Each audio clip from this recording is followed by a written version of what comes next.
Chapter 11, The Fury. Some months earlier, just after Father received the new uniform, which meant that everyone had to call him Commandant, and just before Bruno came home to find Maria packing up his things, Father came home one evening in a state of great excitement, which was terribly unlike him, and marched into the living room where Mother, Bruno, and Gretel were sitting reading their books. "Thursday night," he announced. "If we've any plans for Thursday night, we have to cancel them." "You can change your plans if you want to," said Mother. "But I've made arrangements to go to the theater with—" "The Fury has something he wants to discuss with me," said Father, who was allowed to interrupt Mother even if no one else was. "I just got a phone call this afternoon. The only time he can make it is Thursday evening, and he's invited himself to dinner." Mother's eyes opened wide, and her mouth made the shape of an O.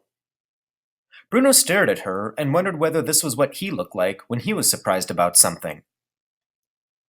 "But you're not serious," said Mother, growing a little pale. "He's coming here? To our house?" Father nodded. "At 7 o'clock, he said. "So we'd better think about something special for dinner." "Oh my," said Mother, her eyes moving back and forth quickly as she started to think of all the things that needed doing. "Who's the Fury?" asked Bruno. "You're pronouncing it wrong," said Father, pronouncing it correctly for him. "The Fury," said Bruno again, trying to get it right, but failing again. "No," said Father. Oh, never mind."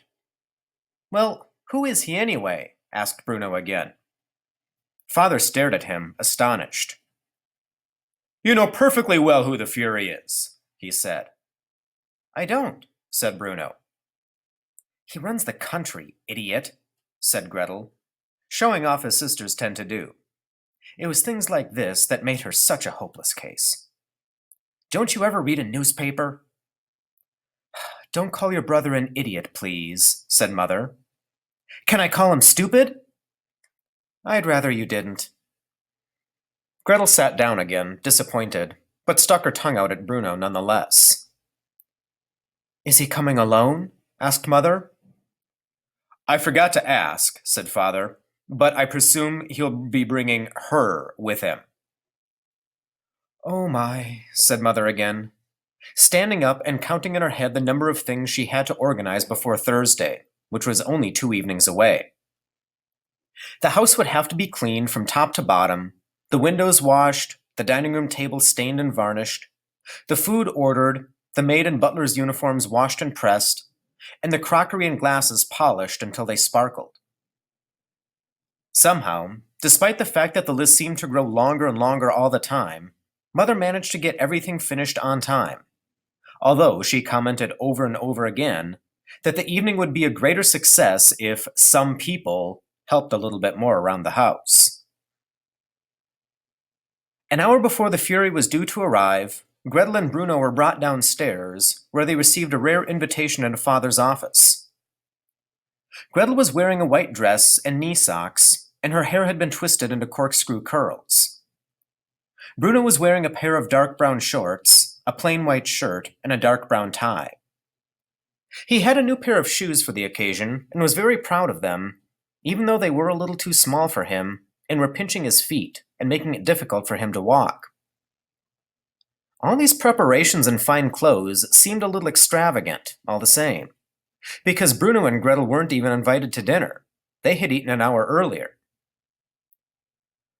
"Now, children," said Father, sitting behind his desk and looking from his son to his daughter and back again as they stood before him. "You know that this is a very special evening ahead of us, don't you?" They nodded. "And that it is very important for my career that tonight goes well." They nodded again. "Then there are a number of ground rules which need to be set down before we begin." Father was a big believer in ground rules. Whenever there was a special or important occasion in the house, more of them were created. "Number 1, said Father. "When the Fury arrives, you will stand in the hall quietly and prepare to greet him. You do not speak until he speaks to you, and then you reply in a clear tone, enunciating each word precisely. Is that understood?" Yes, father, mumbled Bruno. That's exactly the type of thing we don't want, said father, referring to the mumbling. You open your mouth and speak like an adult. The last thing we need is for either of you to start behaving like children. If the Fury ignores you, then you do not say anything either, but look directly ahead and show him the respect and courtesy that such a great leader deserves. Of course, father, said Gretel in a very clear voice. And when Mother and I are at dinner with the Fury, you are both to remain in your rooms very quietly. There is to be no running around, no sliding down banisters, and here he looked very deliberately at Bruno, and no interrupting us. Is that understood? I don't want either of you causing chaos. Bruno and Gretel nodded, and father stood up to indicate that this meeting was at an end. Then the ground rules are established, he said.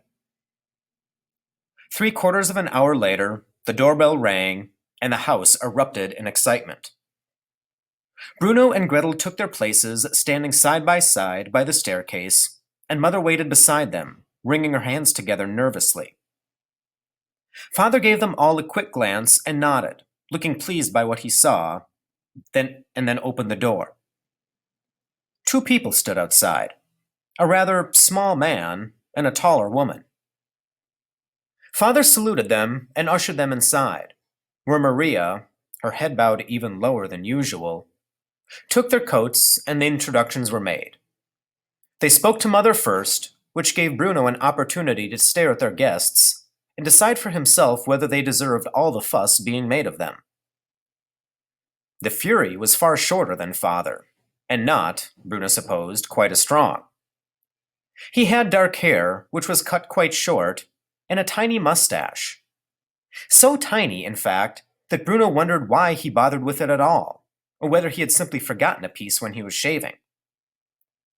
The woman standing beside him, however, was quite the most beautiful woman he had ever seen in his life. She had blonde hair and very red lips, and while the Fury spoke to Mother, she turned and looked at Bruno and smiled, making him go red with embarrassment. And these are my children, Fury, said Father as Gretel and Bruno stepped forward. Gretel and Bruno. And which is which? The Fury said, which made everyone laugh except for Bruno, who thought it was perfectly obvious which was which and hardly cause for a joke. The Fury stretched out his hand and shook theirs, and Gretel gave a careful, rehearsed curtsy. Bruno was delighted when it went wrong, and she almost fell over. What charming children, said the beautiful blonde woman. And how old are they, might I ask? I'm 12, but he's only 9, said Gretel, looking at her brother with disdain. And I can speak French, too, she added, which was not strictly speaking true, although she had learned a few phrases in school. Yes, but why would you want to? Asked the Fury. And this time no one laughed. Instead, they shifted uncomfortably from foot to foot, and Gretel stared at him, unsure whether he wanted an answer or not. The matter was resolved quickly, however, as the Fury, who was the rudest guest Bruno had ever witnessed, turned around and walked directly into the dining room and promptly sat down at the head of the table in Father's seat without another word. A little flustered, Mother and Father followed him inside, and Mother gave instructions to Lars that he could start heating up the soup. I can speak French too, said the beautiful blonde woman, leaning down and smiling at the 2 children. She didn't seem to be as frightened of the Fury as Mother and Father were. French is a beautiful language, and you are very clever to be learning it. Ava!